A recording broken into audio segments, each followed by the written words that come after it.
என்னது டைம் இல்லையா? போன் பேச டைம் இல்ல, ஃபேமிலி டின்னர் டைம் இல்ல, ஷாப்பிங் டேட்டிங் மீட்டிங் எதுக்கும் டைம் இல்ல. Make time. Take that holiday. GT Holiday. GT Holidays, South India's #1 travel brand. நீங்க ஏதோ இந்த நவாஸ் கனியோ அப்துல் சமது வந்த பிறகுதான் இந்த பிரச்சனை இல்லை, இதுக்கு பல காலமாக தொடர்ந்து இருக்கு. அதுக்கு காரணம் நம்முடைய அரசாங்கம், கோவிலினுடைய நிர்வாகம், அவங்களுடைய இன்னாக்ஷன். அதான் பெரிய காரணம். ஆனா இன்னைக்கு 95ல தொடங்கி 2025ல நாம இருக்கோம். இன்னைக்கு வரைக்கும் அதற்கான போராட்டமானது ஒவ்வொரு ஆண்டும் நடந்துட்டு இருக்கு. நீங்க தமிழ்நாட்டுல ஒரு வேடிக்கை பாருங்க. நீங்க ஆடு தோல்ல போட்டு இது ஒரு மத கலவரத்தை தூண்ட முயற்சி பண்ணா கைது கிடையாது. ஆனா விலக்கேத்துனா நீதிமன்றம் சொல்லி இருக்கக்கூடிய தீர்ப்பை அமல்படுத்த வேண்டிய இடத்துல இருக்கக்கூடியவங்க பண்ணாத காரணத்தினால சாதாரண பொதுமக்கள் அவங்க சேர்ந்து போய் விலக்கேத்துனா அதுக்கு கைது, சிறை. நவாஸ் கனி அவர் இன்டர்வியூல சொல்லும்போது சொல்றாரு, அது வக்பு வாரியத்துடைய சொத்தாக இருக்கக்கூடிய தர்கா சொல்றாரு. அது வக்போர்டுக்கு இருக்கா? ஏன் நான் என்ன சொல்றேங்க, வக்போர்டே இல்லாத சமயத்துல வக்போர்டுக்கு எப்படிங்க எழுதி கொடுத்துருக்க முடியும்? நீங்க 1951ல இந்து சமய அறநிலைத்துறை, 1900ல இந்து சமய அறநிலைத்துறை எழுதி கொடுத்துட்டாங்க, இந்து சமய அறநிலைத்துறை டேக் ஓவர் பண்ணிடுச்சு அப்படின்னு சொன்னா இது நகைப்புக்குரியதா இல்லையா?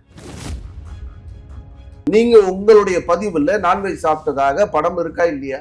நீங்க கீழே பேசும்போது ஆடு வெட்டுறதுக்கு தானே தடை, அங்க கொண்டு போய் சாப்பிடறதுக்கு, சமைச்சதை கொண்டு போய் சாப்பிடறதுக்கு தடை இல்லையா அப்படின்லாம் கேட்டுட்டு தானே போயிருக்கீங்க.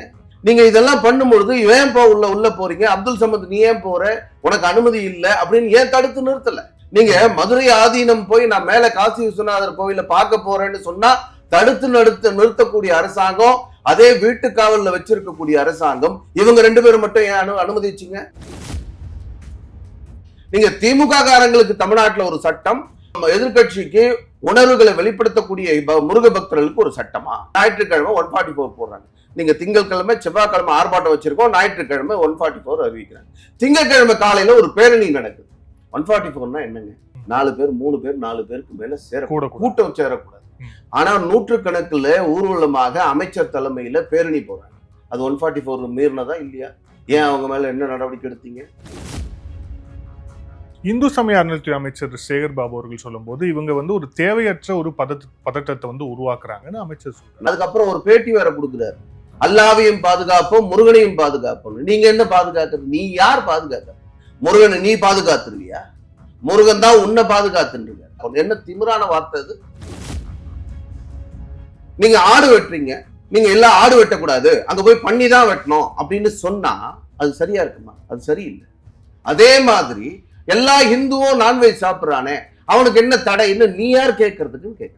நீங்க உங்க பழக்கத்தை நீங்க பின்பற்றுங்க, ஆனா எங்க பழக்கத்தை பின்பற்றதுக்கு கேள்வி கேட்கறதுக்கு உனக்கு எந்த தகுதியும் இல்லைன்னு தான் நம்முடைய நிலைப்பாடு. ஹிந்து முன்னணி இயக்கத்துடைய நோக்கம் இந்த மலை நம்முடைய முருகனுடைய மலை தான். இதுல சிக்கந்தருங்கிற மாதிரிலாம் வேற எந்த மலையும் இல்லை. இது திருப்பரங்குன்றம், என் அப்பன் காசி விஸ்வநாதருடைய மலை. அதனால இதுல நம்முடைய தமிழ் இலக்கியங்கள் போற்றி இருக்கக்கூடிய மலை, நம்முடைய நாயன்மார்கள்லாம் பாடல் பெற்ற ஸ்தலம். இப்படி இந்த விஷயத்தை பாதுகாக்க வேண்டியது நம்முடைய கடமை. அதனால எல்லா முருக பக்தர்களும் வாருங்க, குரல் கொடுப்போம். இப்படித்தான் நம்ம பேசுவோம். ஆதர் நேயர்களுக்கு அன்பு வணக்கம். இந்த சிறப்பு நேர்காணலில் நம்முடன் இணைந்திருக்கிறார் இந்து முன்னணியின் இளங்கோ அவர்கள். வணக்கம் சார். வணக்கம் சார். திருப்பரங்குன்றம் விவகாரம் சம்பந்தமா நிறைய விவாதங்கள் போயிட்டு இருக்கு. ஆனா நம்ம ஒரு ஆஃப்லேட்டா பாக்குறோம், அங்க இஷ்யூ அப்படிங்கிறது ராமநாதபுரம் எம்பி அங்க போய் விசிட் பண்ணது, அவர் அவர் கூட போன ஆட்கள் போட்ட சமூக வலைதள பதிவு, இதுதான் அதுக்கு அடித்தளமான பிரச்சனையோன்ற மாதிரி ஃபர்ஸ்ட் இருந்துச்சு செய்திகள்ல. ஆனா நம்ம இப்ப பாக்குறோம், அங்க ஏற்கனவே நிறைய பிரச்சனைகள் இருக்கு. அங்க தீபம் ஏற்ற முடியாது அப்படிங்கிற பிரச்சனை, அதுக்கப்புறம் இந்த மாதிரி நிறைய பிரச்சனைகள் அங்க ஏற்கனவே இருக்கு அப்படிங்கிறது இப்போ ஒன்னொன்னா வெளியே வந்துட்டு இருக்கு. இதோட அடிப்படை பிரச்சனையா நீங்க என்ன பாக்குறீங்க? அதாவது நவாஸ் கனி போனதுக்கு பிறகு, அப்துல் சமத் போனது பிறகுதான் இந்த விஷயம் கொஞ்சம் பெரிய அளவுக்கு பேசப்படும் பொருளாக இல்லை மீடியா கவரேஜ் அதெல்லாம் இருந்தது. ஆனா அதுக்கு முன்னாடி 94ல் தொடங்கி நாங்க தொடர்ந்து ஹிந்து முன்னணி அந்த இடத்துல போராடிட்டு, எதுக்குன்னு சொன்னா மேல இருக்கக்கூடிய கார்த்திகை தீபத்தூண்ல தீபம் ஏற்றணும் அப்படின்னு சொல்லி 94ல் நாங்க நீதிமன்றத்துல ஒரு தீர்ப்பு, மெட்ராஸ் ஹைகோர்ட் கொடுத்த தீர்ப்பு. அங்க விளக்கேற்றதுல எந்த பிரச்சனையும் கிடையாது. என்னன்னா அதெல்லாம் கோவிலுக்கு சொந்தமானது, முருகனுக்கு சொந்தமான இடத்துல தான் இருக்கு. அதனால அங்க விளக்கேற்றுறது தடை இல்லை. நீங்க உடனே கோவில் நிர்வாகமும் ஹெச்ஆர்என்சியும் உடனடியாக அதை விலக்கேற்றுறதுக்கான ஏற்பாடு பண்ணலாம், அதுக்கு தடை இல்லைன்னு உத்தரவு வருது. ஆனா கோவில் நிர்வாகமோ ஹெச்ஆர்என்சியோ அந்த வேலையை செய்யவே இல்லை. அதனால நாங்க 94 அந்த நீதிமன்ற தீர்ப்புக்கு பிறகு தொடர்ந்து ஒவ்வொரு ஆண்டும் எங்களுடைய போராட்டமானது அங்க நடந்துட்டே. 95ல அதே இடத்துல நீதிமன்ற தீர்ப்பை அமல்படுத்தணும்னு சொல்லி போராடுறோம், விலக்கேற்றணும்னு போராடுறோம். எங்களுடைய அப்போதைய மாநில தலைவர் ராஜகோபாலன் அவருடைய தலைமையில, அவர் மதுரை அவருக்கு சொந்த ஊர், அவருடைய தலைமையில அந்த போராட்டமானது நடக்குது. போராட்டத்தை முடிச்சிட்டு வீட்டுக்கு போறாரு, நைட்டு தூங்குறாரு, மறுநாள் காலையில அவர் வீட்டு வாசல்ல வெட்டி படுகொலை பண்றாரு. மதுரையில் நடந்த சம்பவம். நீங்க ஏதோ இந்த நவாஸ் கனியோ அப்துல் சமது வந்த பிறகுதான் இந்த பிரச்சனை இல்லை, இதுக்கு பல காலமாக தொடர்ந்து இருக்கு. அதுக்கு காரணம் நம்முடைய அரசாங்கம், கோவிலினுடைய நிர்வாகம், அவங்களுடைய இன்ஆக்ஷன். அதான் பெரிய காரணம். நீங்க நீதிமன்ற தீர்ப்பு வந்த பிறகு கூட நான் அமுல்படுத்த மாட்டேன்னு சொல்லி அதை கண்டிச்சு நாம ஆர்ப்பாட்டம் பண்ணி நீங்க ஏத்தலைன்னா நாங்க ஏத்துவோம். நீதிமன்றத்துல ஒரு விஷயம் என்ன சொன்னாங்கன்னா, தீர்ப்புல என்ன வந்திருக்குன்னா, கோவில் நிர்வாகமும் ஹெச்ஆர்என்சியும் ஏத்தலாம், அவங்க முடிவு பண்ணி அவங்க போய் ஏத்தணும். மற்றவர்கள் எல்லாரும் இப்படி எல்லாம் போனா பிரச்சனை ஆகும். ஏன்னா இந்த கோவில் அது ஒட்டுமொத்த மலையும் முருகனுக்கு சொந்தமானது. ஆகையால நீங்க அங்க போய் ஏத்தணும்னா கோவில் நிர்வாகம் முடிவு பண்ணணும். முடிவு பண்றதுல அவங்க விலக்கேற்றுறதுல எந்த தடையும் இல்லைன்னு ரொம்ப கிளியரான ஸ்டேட்மெண்ட், ஜட்ஜ்மெண்ட் ஏதோ மெட்ராஸ் ஹைகோர்ட்ல வந்தது. ஆனா இன்னைக்கு 95ல தொடங்கி 2025ல நாம இருக்கோம். இன்னைக்கு வரைக்கும் அதற்கான போராட்டமானது ஒவ்வொரு ஆண்டும் நடந்துட்டு. கடந்த கார்த்திகை தீபம் இப்ப சமீபத்துல முடிஞ்சது. நாம இப்ப தை மாசத்துல இருக்கோம். கார்த்திகை மாசத்துல கார்த்திகை தீபம் வந்த சமயத்துல கார்த்திகை 1ஆம் தேதி அன்னைக்கு அந்த பகுதியில் இருக்கக்கூடிய நம்முடைய ஹிந்து மணி சார்ந்தவங்க, பொதுமக்கள் சில பேர் சேர்ந்து போய் மேல அந்த கார்த்திகை தீபத்தூண்ல விளக்கேத்துறாங்க. விளக்கேத்தின உடனே காவல்துறை வந்து கைது செய்து ரிமாண்ட் பண்றாங்க, ஜெயிலுக்கு அனுப்புறாங்க. விளக்கேத்தினதுக்காக. நீங்க தமிழ்நாட்டுல ஒரு வேடிக்கை பாருங்க. நீங்க ஆடு தோல்ல போட்டு இது ஒரு மத கலவரத்தை தூண்ட முயற்சி பண்ணா கைது கிடையாது. ஆனா விலக்கேத்தினா நீதிமன்றம் சொல்லி இருக்கக்கூடிய தீர்ப்பை அமல்படுத்த வேண்டிய இடத்துல இருக்கக்கூடியவங்க பண்ணாத காரணத்தினால சாதாரண பொதுமக்கள் அவங்க சேர்ந்து போய் விலக்கேத்தினா அதுக்கு கைது, சிறை, ஜெயிலுக்கு போறாங்க. ஜெயிலுக்கு போயிட்டு அப்புறம் வெளியே வராங்க. கார்த்திகை தீபம் அன்னைக்கு, கார்த்திகை சமயத்துல நாம அதுக்கு பிறகு மீண்டும் அந்த இடத்துல கோவில் நிர்வாகம் விலக்கேற்றணும் அப்படின்னு சொல்லி போராட்டத்தை நடத்துறோம். இந்த ஆண்டும் நடந்தது. அப்போ ஒரு கிட்டத்தட்ட ஒரு 500 பேர் சேர்ந்து அந்த இடத்துல ஆர்ப்பாட்டம் நடக்குது. கோவில் அந்த வாசல்லே அதே இடத்துல நடக்குது. ஆர்ப்பாட்டம் முடியுது. இதெல்லாம் வந்து ஒவ்வொரு வருஷமும் நடக்கக்கூடிய நிகழ்வாக அங்க இருக்கு. அதே மாதிரி ஒவ்வொரு வருஷமும் ஒவ்வொரு முறையும் அடிக்கடி இந்த பிரச்சனைகள், இது போன்ற சின்ன சின்ன பிரச்சனைகள், இது நான் சொல்றது விலக்கேத்துறது இல்லை, அது இல்லாம மற்ற பிரச்சனைகள் அங்க இருக்கக்கூடிய கோவில் நிர்வாகத்துக்கும், அங்க இருக்கக்கூடிய மக்களுக்கும், அங்க இருக்கக்கூடிய இஸ்லாமியர்களுக்கும், அங்க வெளியிருந்து வரக்கூடிய இஸ்லாமியர்கள், இவங்களுக்கெல்லாம் ஒரு சின்ன சின்ன பிரச்சனைகள் தொடர்ந்து இருந்துட்டு. நீங்க கடைசியா நடந்த பிரச்சனைகள் பாத்தீங்கன்னா, மேல ஒரு உச்சியில, மலையினுடைய உச்சியில ஒரு மரம் இருக்கு. அந்த மரத்துக்கு பேர் கல்லத்தி மரம்னு பேர். அந்த கல்லத்தி மரம் தான் ஒவ்வொரு கோவிலுக்கும் ஸ்தல விருட்சம்னு ஒண்ணு இருக்கும். அந்த கோவிலுக்கான மரம். அதே மாதிரி மரம் தான், அந்த கல்லத்தி மரம் தான் முருகன் கோவிலுக்கு சொந்தமான, அதாவது ஸ்தல விருட்சமாக இருக்கக்கூடிய மரம். அந்த மரத்தினுடைய உச்சியில போய், அந்த உச்சியில மரத்தின் போய் உச்சியில போய் பிறைக்கொடியை ஏத்துறாங்க. பிறைக்கொடியை ஏத்தின உடனே திரும்ப பிரச்சனையாது. பிறைக்கொடியை எப்படி கொண்டு போய் ஏத்தலாம்? நீங்க மலையில இருக்கக்கூடிய ஸ்தல விருட்சத்துல போய் அப்படி ஏத்தலாமா அப்படின்னு சொல்லி புகார் நடக்குது. புகார் வந்த பிறகு அதுக்கப்புறம் வழக்கு பதிவு பண்றாங்க. நீதிமன்றம் போறோம். நீதிமன்றம் போய் நீதிமன்றத்துல மன்னிப்பு கேட்டு இனிமே இது நடக்காது, ஏதோ தெரியாம யாரோ செஞ்சிட்டாங்க அப்படின்லாம் சொல்லி இனிமே அதை நடத்த மாட்டோம் அப்படின்னு சொல்லி வராங்க. சோ இந்த மாதிரி பிரச்சனைகள் சின்ன சின்னதா அங்க தொடர்ந்து அந்த இது உள்ள திருப்பரங்குன்றம் மலையில, அது ஏதோ வெளியிருந்து வரவங்களுக்கு இல்லை, லோக்கல்ல இருக்கக்கூடிய மக்களும் கோவில் நிர்வாகம் தான் இதெல்லாம் இந்த வழக்குகளை எல்லாம் சந்திச்சது, இந்த வழக்குகளை எல்லாம் போட்டது, புகார் கொடுத்தது கோவில் நிர்வாகம், எதிர்ப்பு தெரிவிச்சது அந்த ஊர் மக்கள். இதெல்லாம் தொடர்ந்து நடந்துட்டு இருக்கு. இன்னைக்கு சமீபத்துல பார்த்தா இந்த நிகழ்ச்சி சம்பந்தப்பட்ட நேரத்துல பல மீடியாக்கள், தமிழ்நாட்டுல பெருவாரியான மீடியாக்கள் விலை போன ஊடகங்கள் மாதிரி அந்த இடத்துல மக்களுக்கும் அதுக்கும் சம்பந்தம் இல்லை. மக்கள் வந்து இல்ல யார் வேணா நாங்க அண்ணன் தம்பியா பழகிறோம், அதுல எந்த மாற்றமும் இல்லை. ஆனா நீங்க ஒட்டுமொத்த மலையும் சிக்கந்தர் மலைன்னு மாற்றத்துக்கான முயற்சி, அதுக்கான மலையோட பேர் சிக்கந்தர் மலைன்னு சொல்லும் பொழுது நாங்க எதிர்க்கிறோம். சில ஒரு மீடியால காமிச்சாங்க, ஒரு வயதான பெண்மணி, நான் 75 ஆண்டுகளா இங்கதான் இருக்கேன், இந்த ஊர்ல தான் நான் பிறந்தேன், இந்த ஊர்ல தான் வாக்கப்பட்டேன், ஆனா இது வரைக்கும் இல்லாத ஒரு பிரச்சனையை வெளியிருந்து வந்து கிளப்புறாங்க. யார் கிளப்புறது? ஆட்டை தோல்ல தூக்கிட்டு போட்டு வந்தவங்க தான் கிளப்புறாங்க அப்படின்னு சொல்லி எங்களுக்குள்ள சின்ன சின்னதா வரும், அதெல்லாம் சரியாயிடும். ஆனா பேச்சுவார்த்தையில சரியாகும். ஆனா இந்த மாதிரி வெளியிருந்து வந்து பண்றது ஆரம்பிச்ச பிறகுதான் இந்த விஷயம் பூதாகரமாக வெளியே தெரிய ஆரம்பிக்கும். இதே மாதிரி தமிழ்நாட்டுல பல இடங்கள்ல பல மலைகள் ஆக்கிரமிப்பு செய்யப்பட்டிருக்கு. அந்த இடங்கள்லயே இந்த பிரச்சனைகள் சின்ன சின்னதா வந்துட்டு இருக்கு. நீங்க சென்னையிலேயே அச்சிறுபாக்கமா இருக்கலாம். அச்சிறுபாக்கத்துல பாத்தீங்கன்னா திடீர்னு ஒரு சர்ச்சு உருவாகுது. அங்க மேல வந்து விஷ்ணு சுவாமியோட அதாவது சிவலிங்கம் இருக்கு, கோவில் இருக்கு. ஆனா அதே இடத்துல அந்த மலையிலேயே திடீர்னு ஒரு சர்ச் வருது. இதெல்லாம் ஆரம்பத்திலே தடுக்காத அரசாங்கம் தான் இதுக்கு காரணம். அரசாங்கம் தடுக்கிறது மட்டும் இல்ல, அவங்களுக்கு ஆதரவாகவும் செயல்பட்டு இருக்காங்க. அதே மாதிரிதான் இங்கேயும் கூட திருப்பரங்குன்றத்துல அவங்களுக்கு ஆதரவா அவங்க மேல எந்த விதமான கிரிமினல் ஆக்ஷன் எடுக்காம அமைதியா வேடிக்கை பார்த்ததுதான் இந்த அரசாங்கத்தினுடைய பிரச்சனை, தோல்வி. அதனுடைய காரணமாகத்தான் இவ்வளவு பெரிய பிரச்சனையை வெடிச்சிருக்கு. இல்ல இப்ப நவாஸ்கனி வந்து அவர் இன்டர்வியூல சொல்லும்போது சொல்றாரு, அது வந்து வக்பு வாரியத்துக்கு சொந்தமான வக்பு வாரியத்துடைய சொத்தாக இருக்கக்கூடிய தர்கா. ஸோ அங்க வந்து இந்த மாதிரி இஷ்யூ நடக்குது அப்படிங்கிறது தான் நான் இன்ஸ்பெக்ட் பண்ண தான் வந்தமே தவிர எங்களுக்கு அதை தூண்டணும் அப்படிங்கிற எந்த நோக்கமும் இல்லைன்னு சொல்றாரு. அது வக்போர்டுக்கு இருக்கா? அவர் சொல்றாரு அப்படி. நீங்க வக்போர்டுல ஏதாவது டாக்குமெண்ட் காமிங்க. ஏன்னா யார் வக்போர்டுக்கு ஒரு சொத்து கொடுக்குறாங்கன்னு சொன்னா, தானமா கொடுக்கணும்னா, இப்போ என்னோட சொத்து இருக்கு, யார் வேணா வக்போர்டுக்கு சொத்து கொடுக்கலாம். என்னோட சொத்தை நான் வக்போர்டுக்கு கொடுக்கணும்னு சொன்னா எழுதி கொடுக்கணும். அந்த மாதிரி அந்த இடத்துல ஏதாவது எழுதி கொடுத்துருக்காங்களா? எதா இருந்தா லீகல் டாக்குமெண்ட் எதா இருந்தா கொடுக்க சொல்லுங்க. ஏன்னா இது வக்போர்டுக்கு சம்பந்தம் இல்லாத இடம். அன்னைக்கு பத்திரிகையாளர் பேட்டியிலேயே யாரோ ஒரு தனி மனிதன் போய் அங்க வீடியோ எடுத்துட்டு அவர் கேட்கும் பொழுது கூட இது வக்போர்டுக்கு சொந்தமானதா? ஆமா, இது வக்போர்டுக்கு சொந்தமானதுன்னு சொல்றாரு. வக்போர்டுக்கு எப்படி? அதுதான் பிரச்சனை. எப்படி திருச்செந்தூரையில, தமிழ்நாட்டினுடைய பல பகுதியில, ராணிப்பேட்டையில, வேப்பூர்ல, இந்த மாதிரி பல இடங்கள்ல பொதுமக்களுடைய சொத்தை வக்போர்டு சொத்துன்னு கிளைம் பண்றாங்களோ, அதே மாதிரி இந்த இடத்தையும் கூட வக்போர்டு சொத்துன்னு இப்ப கிளைம் பண்றாங்க. நீங்க வக்போர்டுக்கே சம்பந்தம் இல்லாத ஒரு சொத்து அது. அந்த இடத்துல ஒரு தர்கா இருக்கு.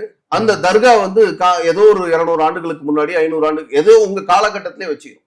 அந்த காலகட்டத்துல நடந்த விஷயம். அதுக்கு பிறகு அது லீகலா நிறைய லீகல் பேட்டில்ஸ் நடக்குது. நீதிமன்றங்களுக்கு போறாங்க. நீதிமன்றங்கள்லாம் ரொம்ப தெளிவா சொல்லியிருக்கு, the whole mountain, the whole hill belongs to Murugan அப்படின்னு சொல்லியிருக்காங்க, லார்டு முருகா. பட் அங்க என்கரேஜ் பண்ணதுனால, அங்க ஆக்கிரமிப்பு செஞ்சதுனால நீங்க அந்த இடத்தை தவிர்த்து மற்ற இடங்களுக்கு பயன்படுத்தக்கூடாது, எக்ஸ்பேண்ட் பண்ணக்கூடாது. இப்ப இருக்கிற அந்த ஸ்ட்ரக்சரை தவிர்த்து புதுசா எந்த இடத்துலையும் ஆக்கிரமிப்பு செய்ய முயற்சி பண்ணக்கூடாது. இதெல்லாம் ரொம்ப கிளியரா ஜட்ஜ்மெண்ட். இன்னைக்கும் கூட ஒரு கேஸ் இது சம்பந்தம், இதே மாதிரி ஒரு கேஸ் விஷயத்துல போகும்பொழுது உங்களுக்கு டைட்டில் ஷூட்ல ஏதாவது டைட்டில் பத்தி உங்களுக்கு டிஸ்பியூட் இருந்தா நீங்க நீதிமன்றத்துக்கு சிவில் சூட் போடுங்க அப்படின்னு நீதிமன்றத்திலே ஒரு நீதியரசரே சொல்லியிருக்காரு. இது சம்பந்தமா வேற ஒரு கேஸ் சம்பந்தமா போகும்போது இதையெல்லாம் இவ்வளவு விஷயம் இருக்கும் பொழுது நீங்க வக்போர்டுன்னு எப்படி சொல்ல முடியும்? வக்போர்டுன்னா டாக்குமெண்ட்டை காமிங்க. இது வக்போர்டுக்கு இந்த தேதியில இவர்கள் இந்த தர்கா நிர்வாகத்தினர் எழுதி கொடுத்திருக்காங்க, வக்போர்டுக்காக கொடுக்கப்பட்ட ப்ராப்பர்ட்டி, ஏதாவது டாக்குமெண்ட் கொடுங்க. இல்ல ஆனா அது இப்ப நீங்களே சொல்ற மாதிரி அது வந்து ஒரு 100 ஆண்டுகளுக்கு மேல இருக்கு அப்படிங்கிற போது யார் எழுதி கொடுத்திருப்பான்ற அத்தாட்சி எப்படி இருக்கும்? யார் எழுதி கொடுத்திருப்பா அப்படிங்கிறது நான் என்ன சொல்றேங்க, வக்போர்டே இல்லாத சமயத்துல வக்போர்டுக்கு எப்படிங்க எழுதி கொடுத்திருக்க முடியும்? நான் என்ன சொல்றேன் புரியுதுங்களா? நீங்க 1951 இந்து சமய அறநிலைத்துறை இருக்கு. 1900 இந்து சமய அறநிலைத்துறை எழுதி கொடுத்துட்டாங்க, இந்து சமய அறநிலைத்துறை டேக் ஓவர் பண்ணிடுச்சு அப்படின்னு சொன்னா இது நகைப்புக்குரியதா இல்லையா? இல்லாத ஒரு பாடி, ஒரு கவர்னன்ஸ் பாடி, அந்த பாடி இல்லாத சமயத்துல அந்த ப்ராப்பர்ட்டி இந்த டேக் ஓவர் பண்ணோம் அப்படின்னு சொல்ல முடியுமா? முடியாது. அதே மாதிரிதான் வக்போர்டே இல்லாத 100 ஆண்டுகளுக்கு முன்னாடியே வச்சுப்போம். நீங்க 1920 தான் இது முதல்ல கேஸ் போகுது, இது கோர்ட்டுக்கு போறாங்க. அதுக்கு பிறகு 31 பிரிவு கவுன்சில், இது மாதிரிலாம் போகுது. நீங்க 1800 சில்லறையிலேயே வச்சுங்க இது நடக்குது. அப்போ வக்போர்டு இருந்துச்சா? கிடையாது. நீங்க எப்ப வக்போர்டு வருது? வக்போர்டு வந்த பிறகு அவங்க கிளைம் பண்ற ப்ராப்பர்ட்டிஸ் எந்தெந்த ப்ராப்பர்ட்டி எங்களுக்கு வந்திருக்குங்கிறது தான் பிரச்சனை. நீங்க அதைத்தானே பார்க்கணும். இல்லாத ஒரு ப்ராப்பர்ட்டியை, உங்க வக்போர்டுல இல்லாத ஒரு ப்ராப்பர்ட்டியை ராமநாதபுரம் எம்பி இங்க வந்து பாக்குறதுக்கு என்ன அவசியம்? அவர் வந்து வக்போர்டுடைய தலைவர் அப்படிங்கிற முறையில நான் வந்து வக்போர்டு தலைவருக்கு இங்க என்னங்க வேலை? வக்போர்டுக்கு ப்ராப்பர்ட்டியே இல்லைங்க. வக்போர்டு ப்ராப்பர்ட்டியே இல்லாத ஒரு விஷயத்த நீங்க ராமநாதபுரம் தொகுதியினுடைய எம்பி நீங்க இங்கே வந்து பாக்குறீங்க. அப்படி நீங்க ப்ராப்பர்ட்டின்னு இப்பவும் கிளைம் பண்றீங்கன்னா ப்ளீஸ் ப்ரொடியூஸ் த டாக்குமெண்ட். உங்ககிட்ட இருக்கக்கூடிய டாக்குமெண்ட் கொடுங்க, எங்களுக்கு இவங்க எழுதி கொடுத்துருக்காங்க, வக்போர்டுக்கு சொந்தமான இடம் காமிங்க. நீங்க அதெல்லாம் எதுவுமே இல்லை. ரெண்டாவது இன்னொரு விஷயம், நீங்க அதே மாதிரி நம்ம திருச்சியில மணப்பாறை எம்எல்ஏ அப்துல் சமத், அவருக்கு என்ன வேலைங்க? அவர் ஏன் அங்க போய் பார்க்கணும், இன்ஸ்பெக்ட் பண்ணணும்? இவங்க எல்லாம் 2 பேரும் அரசியல்வாதிகள் தானே, மக்கள் பிரதிநிதிகள், அரசியல்வாதிகள். அரசியல்வாதிகள் இவங்க போய் பார்த்து அதுக்கப்புறம் தான் இந்த இஷ்யூஸ் எல்லாம் பெருசாக. ரெண்டாவது அந்த இடத்துல உட்காந்து நாங்க நான்வெஜ் சாப்பிட்டோம் அப்படின்னு ஒரு போட்டோ எடுத்து போடுறேன். நான் சாப்பிடல, நான் சாப்பிட்டதை யாரா ப்ரூவ் பண்ணு. நீங்க உங்களுடைய பதிவுல நான்வெஜ் சாப்பிட்டதாக படம் இருக்கா இல்லையா? நீங்க கீழே பேசும்போது ஆடு வெட்டுறதுக்கு தானே தடை, அங்க கொண்டு போய் சாப்பிடறதுக்கு, சமைச்சதை கொண்டு போய் சாப்பிடறதுக்கு தடை இல்லையா அப்படின்லாம் கேட்டுட்டு தானே போயிருக்கீங்க. இதெல்லாம் இவ்வளோ தூரம் தெளிவா நீங்க பண்ண விஷயங்கள் இன்னைக்கு சோசியல் மீடியால, பத்திரிகைகள்ல மிக தெளிவா இருக்கு. நீங்க எதையும் ஹைட் பண்ண முடியாது. நீங்க இதெல்லாம் பண்ணும்பொழுது ஏன் உள்ள போறீங்க, அப்துல் சமத் நீ ஏன் போற, உனக்கு அனுமதி இல்லை அப்படின்னு ஏன் தடுத்து நிறுத்தல? நீங்க மதுரை ஆதீனம் போய் நான் மேல காசி விஸ்வநாதர் கோவில பார்க்க போறேன்னு சொன்னா தடுத்து நிறுத்தக்கூடிய அரசாங்கம், அதே வீட்டு காவல்ல வச்சிருக்கக்கூடிய அரசாங்கம், இவங்க 2 பேரும் மட்டும் ஏன் அனுமதிச்சிங்க? இவங்களுக்கு எப்படி என்ன, இவங்க என்ன ஸ்பெஷல் சிட்டிசனா? ஏன் எப்படி அனுமதிச்சிங்க? அப்படி அனுமதிக்கிறதா இருந்தா எல்லாரும் போட்டோம், எல்லா தலைவர்களும், இந்து மத தலைவர்களா போங்க, ஆதீனத்தினுடைய தலைவர்களா நீங்க போங்க, மடாதிபதிகளா போங்க, எல்லாரும் போங்கன்னு சொல்லுங்க. யாரையும் போகக்கூடாது அப்படின்னு எதையா அப்படியாவது சொல்லுங்க. இல்ல நாங்க முஸ்லிம்களை மட்டும் அனுப்புவோம், இந்துக்களை அனுமதிக்க மாட்டோம், இந்து மத தலைவர்களை, சனாதனவாதிகளை, ஆதீனத்தை அனுமதிக்க மாட்டோம்னு சொல்றது எந்த வகையிலும் நியாயமான விஷயம்? இதுதான் அரசாங்கம் செய்திருக்கக்கூடிய மிகப்பெரிய தவறு. இதுதான் இந்த திமுக அரசாங்கம், நம்முடைய தமிழகத்தினுடைய 1வது அமைச்சர் மூனா கானா ஸ்டாலின் அவர்கள் செய்திருக்கக்கூடிய விஷயம். நீங்க தொடர்ந்து இந்துக்களுக்கு எதிராக இந்த அரசாங்கம் செயல்பட்டு கொண்டிருக்கிறதுங்கிறது தான் அதனுடைய ஒரு அங்கமாகத்தான் இதையும் நாங்க பார்க்கிறோம். இல்ல, ஆனா நீங்களே குறிப்பிட்டீங்க, ஒரு சிலர் அந்த மலை அடிவாரத்துல இருக்கக்கூடிய சில மக்கள் ஊடகத்துல பேசியிருப்பாங்க, இது அங்க அவங்க கொண்டு போய் இந்த பலியிடுறது அப்படிங்கிறது ரொம்ப இயல்பான ஒரு விஷயம் தான், இது காலங்காலமா நடந்துட்டு இருக்க ஒரு விஷயம் தான் அப்படின்ட்டு அவங்களே கிளைம் பண்றாங்க, பொதுமக்கள் கிளைம் பண்றாங்க. நான் அதான் சொல்றேன், நீங்க அங்க போய் பலியிடுறது கிடையாது. பலியிடுவதற்கான ஒரு வேலையை அங்க பூஜையோ அந்த மாதிரி ஏதோ பண்ணிட்டு கீழே ஒவ்வொரு முறையும் கந்தூரி திருவிழா நடத்துவோம். அந்த கந்தூரி திருவிழா அங்க ஒரு மண்டபங்களை எடுத்து அந்த இடத்துலதான் அந்த வெட்டுறது எல்லாத்தையும் பண்ணி அங்கேயே சமைச்சு அங்கேயே சாப்பிட்டுட்டு மேல போய் பூஜையோ வழிபாடோ எதையோ பண்ணிட்டு எல்லாம் இங்க சாப்பிடுவோம். இதுதான் நடந்துட்டு முன்னாடி பல ஆண்டுகளுக்கு முன்னாடி, ஒரு 50-60 ஆண்டுகளுக்கு முன்னாடி இந்த டிஸ்பியூட்ஸ் எல்லாம் வர சமயத்துல அவங்க போய் சாப்பிட்டது உண்டு. அது கூட ரெக்கார்ட் ஆயிருக்கு. நம்ம அந்த கோவில் நிர்வாகத்துல ரெக்கார்ட் பண்ணிருக்காங்க. என்னன்னு சொன்னா, இவங்க போய் அந்த இடத்துல உட்கார்ந்து ஆடு மாடோ கோழியோ வெட்டி சாப்பிட்டதுனால, அங்க இறைச்சி சாப்பிட்றதுனால மேல இருக்கக்கூடிய காசி விஸ்வநாதருக்கு முன்னாடி இருக்கக்கூடிய சுனை, அந்த குளமானது, அதுல போய் இந்த எலும்புகள் இது மாதிரிலாம், ஏன்னா அது நாம தீர்த்தமாக குடிக்கிறோம், அந்த இடத்துல போய் இந்த எலும்புகள் விழுது, விலங்குகளுடைய கழிவுகள் போய் சேருது.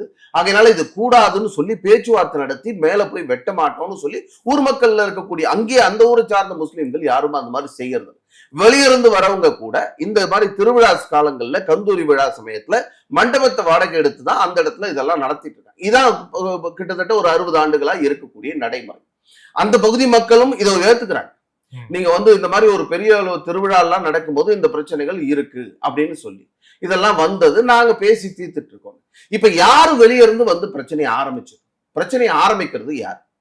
நான் ஆடு தோல்ல போட்டு நான் அங்க போய் வெட்டுவேன்னு சொல்லி பிரச்சனையை ஆரம்பிச்சது யார்? நீங்க வெட்டக்கூடாதுன்னு சொல்லி ஆர்டிஓ உத்தரவு போட்டிருக்காரு. ஆர்டிஓ உத்தரவு இருக்க, நீங்க அப்படி ஏதாவது பிரச்சனை இருக்குன்னா நீங்க எங்க போகணும்? நீதிமன்றத்துக்கு போயிடும், இல்ல அரசாங்கத்துக்கிட்ட முறையிட்டு இருக்கும்.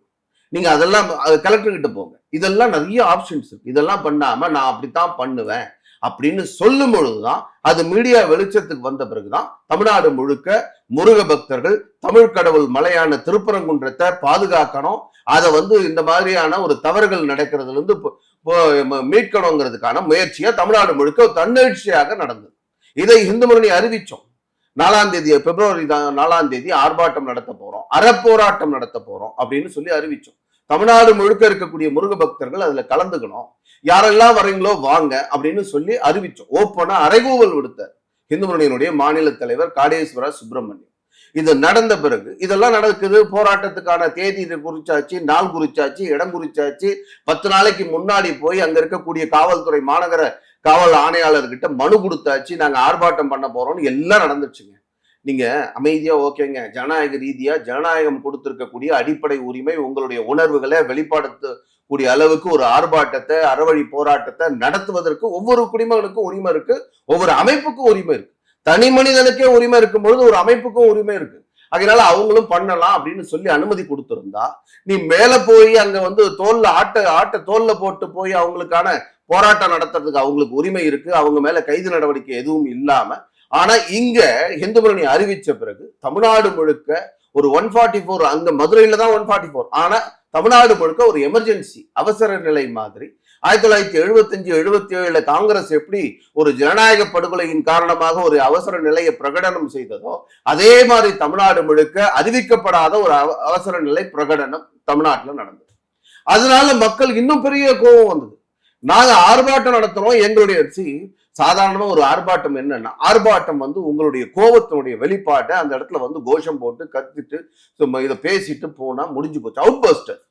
உங்களுடைய கோபத்தினுடைய வெளிப்பாடு அது வெளியிடக்கூடிய இடமாக அந்த ஆர்ப்பாட்டம் இடம் இருக்கும். அந்த இடத்துல சத்தம் போட்டுட்டு கோஷம் போட்டு இது சட்டவிரோதம் எல்லாத்தையும் பேசிட்டு போயிருந்தா கோபம் எல்லாம் வெறும் இல்லாம போயிருக்கும். அதுக்கு அடுத்தது ஸ்லோ டவுன் பண்ணிருக்கலாம். ஆனா இந்த அரசாங்கம் அதையெல்லாம் எதையும் பார்க்கவே தயாரா இல்லை. இதை எப்படி ஹேண்டில் பண்றதுன்னு கூட தெரியாம இது முறையாக இது நிர்வாகம் செய்ய முடியாத ஒரு நிலையில இன்னைக்கு தமிழ்நாடு அரசாங்கம் இன்னொரு பக்கம் ஓட்டரசியலுக்காக, சிறுபான்மை ஓட்டரசியலுக்காக பெரும்பான்மையினருடைய உணர்வுகளை மதிக்காம இந்த அரசாங்கம் செயல்பட்டு கொண்டிருக்கிறது. தொடர்ந்து கடந்த 3 ஆண்டுகளா 2021 மே மாசம் 7ஆம் தேதி ஆட்சிக்கு பதவியேற்றதுல இருந்து இன்று வரை இதை தொடர்ந்து செய்துட்டு இருக்காங்க. அதை கண்டிச்சுதான் நாம அந்த இடத்துல அறவழி போராட்டத்தை அறிவிச்சோம். நாம போய் ஏதோ அந்த இடத்துல போய் அங்க நாங்க தடையை மீறி போறோம், அதெல்லாம் எதுவும் செய்யல. மக்கள்லாம் வாங்க, பக்தர்கள்லாம் வாங்க, தமிழ்கடவுள் முருகனுடைய மலையை பாதுகாக்கணும். அதுக்கான ஒன்னா சேர்ந்து நம்முடைய எதிர்ப்பை அரசாங்கத்துக்கு பதிய வைக்கணும். எந்த போராட்டமா இருந்தாலும் அந்த போராட்டம் மூலமா எல்லாம் மாறிடுமா அப்படின்னா, முதல்ல நம்முடைய உணர்வுகளை அரசாங்கம் புரிஞ்சுக்கணும். நாங்க இவ்வளவு பேர் சேர்ந்து இருக்கோம், எங்களுடைய உணர்வுகள் இதுதான், எங்களுடைய மலை பாதுகாக்கப்படணும், எங்களுடைய மலையில எங்களுடைய உணர்வுகள், பக்தர்களுடைய உணர்வுகள் இதெல்லாம் பாதுகாக்கப்படணும். இது அரசாங்கத்துக்கு உணர்த்துறது தான் எங்களுடைய நோக்கமாக இருந்தது. அதைத்தான் அன்னைக்கு செய்ய முயற்சி பண்ணோம். அதுக்கு தடையும் போட்டாங்க. 3ஆம் தேதி தடை அறிவிச்சு 3ஆம் தேதி மதியம் 2 மணிக்கு எங்களுக்கு நோட்டீஸ் சர்வ் பண்றார் மாநகர காவல் ஆணையாளர். ஆனா 2 நாளைக்கு முன்னாடியே திண்டுக்கல்ல இருக்கக்கூடிய ஒரு இன்ஸ்பெக்டர், நீங்க வரக்கூடிய 4ஆம் தேதி மதுரையில திருப்பரங்குன்றத்துல நடக்கவிருக்கக்கூடிய இந்த ஆர்ப்பாட்டமானது ரத்து செய்யப்பட்டிருக்க காரணத்தால் யாரும் பஸ், காரு, வேனு, வாடகை ஆட்டோ ஓட்டுநர், வாடகை பஸ் ஓட்டுறவங்க இவங்கெல்லாம் யாரும் அங்க கொண்டு போகக்கூடாது, சவாரி எடுக்கக்கூடாது அப்படின்னு சொல்லி ஒரு நோட்டீஸை சர்வ் பண்றாங்க. நீங்க எங்களுக்கு எப்ப கொடுக்குறீங்க? 2ஆம் தேதி கொடுக்குறீங்க. ஆனா நீங்க என்னைக்கு அதை சர்வ் பண்றீங்க? 29ஆம் தேதி சர்வ் பண்றீங்க. எங்க? திண்டுக்கல். அப்ப உங்களுடைய நோக்கம் என்ன? இந்த ஆர்ப்பாட்டத்தை நடத்தக்கூடாதுன்னு சொல்லி. நடத்தக்கூடாதுன்னு நீங்க முடிவெடுத்தா முன்னாடியே கொடுக்க வேண்டியது. நீங்க அதுக்கு முன்னாடி சென்னையில நம்முடைய புதிய தமிழகம் டாக்டர் கிருஷ்ணசாமி அவர்கள் ஒரு வழக்கு போடுறாரு. அதே மாதிரி அது கூடவே பல பேர் அந்த வழக்குல நம்முடைய பாமகவுடைய பாலு அவர்கள், வழக்கறிஞர் பாலு அவர்களும் கூட அந்த வழக்குல சேர்ந்துக்கிட்டார். இது மாதிரி எல்லாம் வழக்குகள்லாம் வந்தது. அப்ப நீதிமன்றம் என்ன சொல்லுது? நீங்க 48 மணி நேரத்துல முடிவெடுக்கணும். ஒரு மனு கொடுத்த உடனே 48 மணி நேரத்துல இதுக்கு ஆர்ப்பாட்டத்துக்கு அனுமதியா இல்லையான்னு கொடுக்கணும்னு சொல்றீங்க. ஆனா நீங்க அதெல்லாம் எதுவும் பண்ணாம நீங்க உடனே 144 போடுறது. ஞாயிற்றுக்கிழமை 144 போடுறாங்க. நீங்க திங்கட்கிழமை, செவ்வாய்க்கிழமை ஆர்ப்பாட்டம் வச்சிருக்கோம், ஞாயிற்றுக்கிழமை 144 அறிவிக்கிறாங்க. திங்கட்கிழமை காலையில ஒரு பேரணி நடக்குது. 144னா என்னங்க? 4 பேர், 3 பேர், 4 பேருக்கு மேல கூட்டம் சேரக்கூடாது.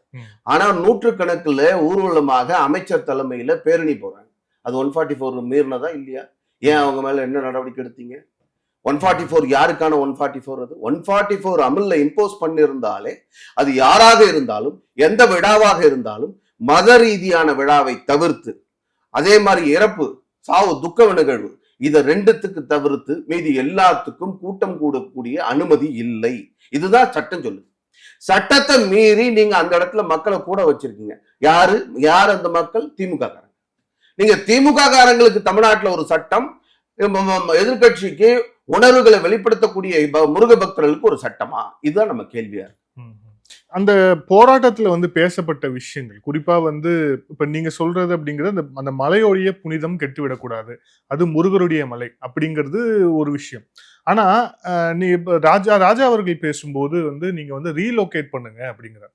தர்காவே அங்க இருக்கக்கூடாது, அதை வந்து ரீலோகேட் பண்ணுங்க அப்படிங்கிறார். இது வந்து பிரச்சனை இன்னும் வளர்க்கக்கூடிய விஷயமா இருக்காதா? இந்த பிரச்சனை வளர்வதற்கு காரணமாக இருந்தது அரசாங்கம். ஏன் இந்த ராஜா அவர்கள் அப்படி பேசக்கூடிய நிலைக்கு தள்ளப்பட்டார்? இல்ல, ஆனா அரசாங்கம் இப்ப நம்ம எம்பி போகும்போது கூட அவங்க வந்து செக் பண்ணி தானே அனுப்புறாங்க. இப்ப இறைச்சினா மேல கொண்டு போக கூடாதுன்னு தடை போடுறதும் வந்து காவல் நிர்வாகம் தானே. சோ அவங்க எப்படி நம்ம வளர்க்குறாங்கன்னு சொல்ல முடியும்? அதுல யாரு வளர்க்குறாங்க? இல்ல, நான் காவல்துறை. காவல்துறையை சொல்லல. நீங்க காவல்துறை, தமிழ்நாட்டு காவல்துறை ரொம்ப பாவப்பட்ட இடத்துல இருக்காங்க. அவங்களுடைய பொலிட்டிக்கல் பாஸ் என்னெல்லாம் சொல்றாங்களோ, அவங்களுடைய ஆசைகள் என்னவோ அதை நிறைவேற்றக்கூடிய இடத்துல தமிழ்நாடு காவல்துறை இருக்கு. காவல்துறைக்கு தமிழ்நாட்டில் இருக்கக்கூடிய சட்டம் ஒழுங்கு பிரச்சனை எல்லாம் பாதுகாக்கிறதுக்கான நேரம் இல்லை. எதிர்கட்சிக்காரன் என்ன ட்வீட் போடுறான், எதிர்கட்சிக்காரன் என்ன செய்யறான், இல்ல வந்து இயக்கங்கள் அரசாங்கத்துக்கு எதிராக யார் குரல் கொடுக்குறாங்க, அது தனி மனிதனா இயக்கமா யாரா இருந்தாலும் அவனை கைது பண்றது, அதுக்காக தனிப்படை அமைக்கிறது, இதுதான் அரசாங்க காவல்துறையினுடைய வேலையாக மாற்றி இருக்கிறார். நான் இது கருணாநிதி அவர்கள் பலமுறை சொல்வார், தமிழ்நாட்டினுடைய காவல்துறையினுடைய ஈரல் கெட்டு போச்சுன்னு சொல்லி. இங்க கெட்டு போய் அழுகி போய் நாட்டம் அடிச்சுட்டு இருக்கு. அவ்வளவு மோசமான ஒரு நிலையில தமிழ்நாட்டுடைய காவல்துறையை மாற்றி வச்சிருக்காங்க. ஸ்காட்லாந்து யார்டுக்கு இணையான ஒரு காவல்துறை அப்படின்னு சொல்லப்பட்ட காவல்துறை இன்னைக்கு தமிழ்நாட்டுல ஆளும் அரசாங்கத்தினுடைய ஏவலாளாக மாறி போயிருக்கு. அந்த அளவுக்கு மாத்தி வச்சிருக்காங்க. ஆனா காவல்துறையை சார்ந்த பல நல்லவர்கள், நீங்க பாருங்க, நீங்க ராமநாதபுரம் மாவட்டத்துல ஒரு இன்ஸ்பெக்டர் சொல்றாரு, என்னால வந்து வேலை செய்ய முடியல, எல்லாத்துக்கும் பிரஷர் வருது, எல்லாத்துக்கும் ஆளுங்கட்சியில இருந்து பிரஷர் கொடுக்குறாங்க, என்ன நான் நடவடிக்கை எடுக்கணும், சட்டப்படி நடவடிக்கை எடுக்கிறத பத்தி எல்லாம் பிரச்சனை, நான் என்ன சொல்றேனோ அதை செய்யுங்கிற சொல்றாங்க. அதே மாதிரி நீங்க அண்ணா யூனிவர்சிட்டி அந்த பெண் மானபங்கப்படுத்தப்பட்ட விஷயம், ரேப் பண்ணப்பட்ட விஷயம், அந்த விஷயத்திலையும் கூட அங்க இருக்கக்கூடிய சைபர் கிரைம்ல டிஎஸ்பி ஒருத்தர் அவரும் கூட அதான் சொல்றாரு, நீங்க சுதந்திரமாக சட்டத்தை அமல்படுத்த போகக்கூடிய வேலையில இருக்கக்கூடிய காவல்துறையை நீங்க உங்க வீட்டுல உங்களுடைய திமுகவினுடைய இன்னொரு அணியாக மாத்தி வச்சு, எப்படி இளைஞர் அணி இருக்கோ, எப்படி வந்து மற்ற அணிகள் இருக்கோ, அதே மாதிரி காவல்துறையை ஒரு அணியாக மாற்றி வைத்து இந்த அரசாங்கம் செயல்பட்டு கொண்டிருக்கு. அதனால காவல்துறை என்ன பண்ணுவாங்க, அவங்களா சட்டத்தை அமல்படுத்தக்கூடிய வேலையில ஈடுபட முடியல, மேல என்ன சொல்றாங்களோ அதை செஞ்சிட்டு இருக்காங்க. அதே மாதிரிதான் இதுல நீங்க முதல்லயே அவர்களை யார் இந்த மாதிரி தூக்கி போட்டு போனானோ, யார் ஆடை தூக்கி போட்டு நான் வெட்டுவே தீருவேன்னு சொன்னானோ, ஆடியோ உத்தரவு இருக்கு, நீங்க கைது பண்ணிருக்கணுமா வேண்டாமா? சட்டம் ஒழுங்கு கெடுக்கக்கூடிய மதக்கலவரத்தை தூண்டக்கூடிய வேலையில ஈடுபட்டு இருக்கக்கூடியவர்களை ஏன் கைது பண்ணல? வழக்கு மட்டும் போட்டு வச்சிருக்கீங்களா, ஏன் கைது பண்ணல? நீங்க போட்டிருக்கிற செக்ஷன்ஸ் எல்லாம் அங்க அந்த மாதிரி இதெல்லாம் அட்ராக்ட் ஆகுமா? அவங்களை வந்து ஏன் கைது பண்ணாம வச்சிருக்கீங்க? நீங்க மறுநாள் இந்து முன்னணி தலைவர் அந்த பகுதியில ஒரு மண்டபத்துல ஒரு கூட்டத்தை நடத்தி கையில வேலோட சாமி கும்பிட போறாரு, அவர் ஊர்வல அனுமதி இல்லாம நடந்து போனாருன்னு சொல்லி அவர் மேல வழக்கு போடுறீங்க. அப்படி வழக்கு போட்டவங்க ஏன் இவங்களை கைது பண்ணலன்னு தான் கேட்கிறேன்.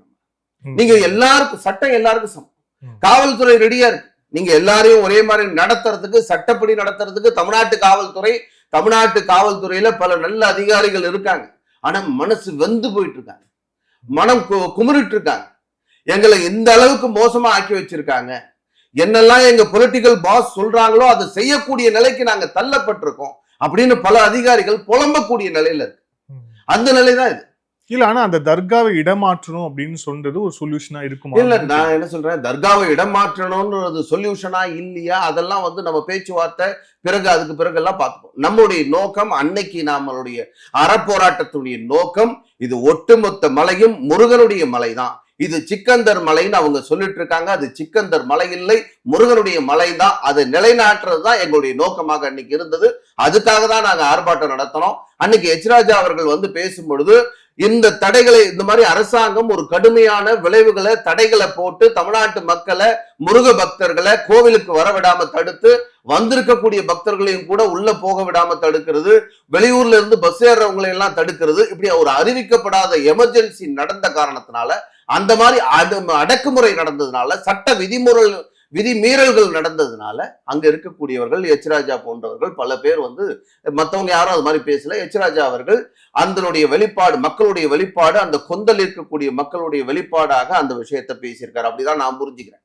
ஆனா நாங்க இந்த நிகழ்ச்சியை நடத்தினது, இந்த நிகழ்ச்சியை ஒருங்கிணைச்சது, நீதிமன்றத்துக்கு போனது எல்லாம் இந்து முன்னணி. ஹிந்து முன்னணி இயக்கத்துடைய நோக்கம் இந்த மலை நம்முடைய முருகனுடைய மலை தான். இதுல சிக்கந்தருங்கிற மாதிரிலாம் வேற எந்த மலையும் இல்லை. இது திருப்பரங்குன்றம், என் அப்பன் காசி விஸ்வநாதருடைய மலை. அதனால இதுல நம்முடைய தமிழ் இலக்கியங்கள் போற்றி இருக்கக்கூடிய மலை, நம்முடைய நாயன்மார்கள் எல்லாம் பாடல் பெற்ற ஸ்தலம். இப்படி இந்த விஷயத்தை பாதுகாக்க வேண்டியது நம்முடைய கடமை. அதனால எல்லா முருக பக்தர்களும் வாருங்க, குரல் கொடுப்போம். இப்படித்தான் நம்ம பேசுவோம். இதான் நம்ம நோக்கம். சோ அப்ப இந்து முன்னணிக்கு அந்த மாதிரி எந்த ஒரு நோக்கமும் கிடையாது. நாங்க இன்னைக்கு இல்ல, ஆரம்பத்துல இருந்தே பேசுறோம். ஆமா, எச் ராஜா கூட அந்த மாதிரி ஒரு நோக்கத்தோட அன்னைக்கு பேசினாரல்ல. அந்த கூட்டத்தினுடைய எழுச்சி தன்னெழுச்சியா நீங்க பாருங்க.